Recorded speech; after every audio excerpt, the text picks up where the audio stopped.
anticipate improving? Absolutely. It's going to have a major impact upon the college readiness of those students once they come out of the pipeline, and then make our jobs a lot easier to connect to them.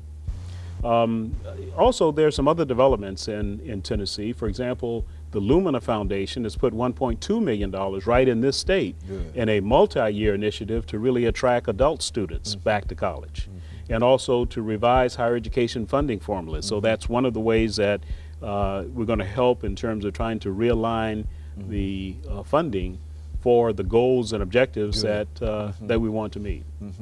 And so, in a real sense, this is a far-reaching, almost unprecedented effort on the part of the federal government. As a matter of fact, you've already compared it to the Sputnik kind of thing. Well, I said this. I wish it. We had a national agenda like the Sputnik scenario for a longer period of time. But since this president has been in office, we've seen unprecedented amounts of funding coming into the education system.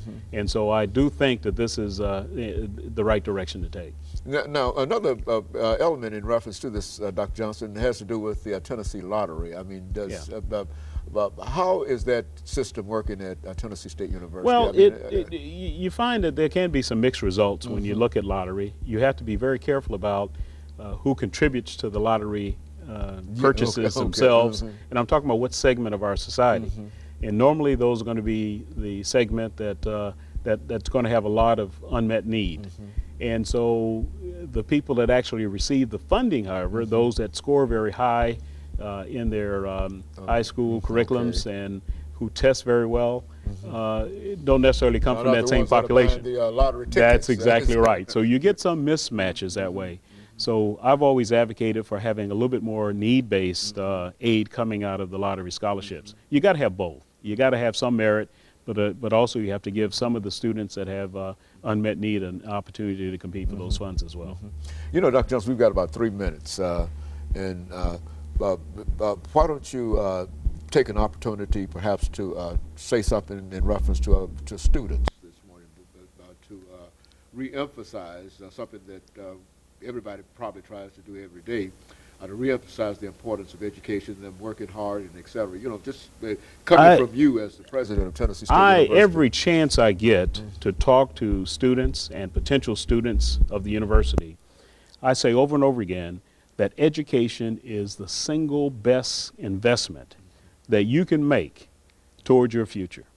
I mean, and it is the investment that pays off in terms of return on investment or any other business term you want, more than anything else that you can invest in, including your house or your car. Your education is something that will continue to provide benefits to you over your lifetime.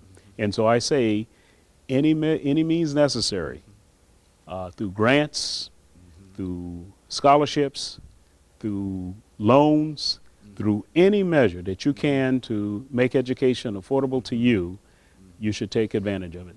And if a student is conscientious and he works hard and he has the good grades and everything, it really doesn't matter how much money he has. That's exactly right. And that's the best way to ensure success, is to be a good student while you're in school. And that will ensure that you'll have the opportunity to receive funding for your education. Well, Dr. Johnson, anything else that you'd like to leave with our audience this morning? Because this is your show, and we want you to sort of end us the last minute or so that we have here. Well, I just want to let you know that yes, we do have challenges, and the challenges is that the challenges are that we have seen some drop in appropriated support to the universities, and it's the time now where the communities themselves have to help. They have to assist each of the colleges and universities to really achieve the I would call it the margin of excellence, to ensure that we have education as the highest level of priority for our youth. And so you feel good about the national agenda? I feel good about the national agenda. I would love to see the state agenda improve somewhat as far as funding is concerned, but I think we also need the private sector to assist as well. And so jointly, I think we can achieve whatever we want in this country. So I'm very positive. And so things are looking good for Tennessee State University. Well, I think they are, and I'm just saying if we can get to and continue to get the kinds of financial support we need, then that's what our students need. Very good, and of course, let me thank you, Dr. Johnson, for coming by and giving us that excellent information. As we said before, you came with us, to us, the first time that you came to Tennessee State University and sort of introduced yourself to us. Thank you. And I think over the time, that must have been about in 19... It was, no, 2005. Yes. And so that's almost 5 years ago. Yes. And it took you 5 years to get back around to us. And we know the reason for that is because you've been very, very busy Yes. doing a lot of additional things. But we certainly want to thank you for taking the time out today. Thank you. To come by and to share with not only myself, but our audience in terms of some of the things that are going, some of the very positive things that are happening at Tennessee State University and what this actually means as a national agenda. And of course, we'll be back with our audience next week, and we encourage you to tune in again next week for another informative edition of Comments. Thank you and good morning.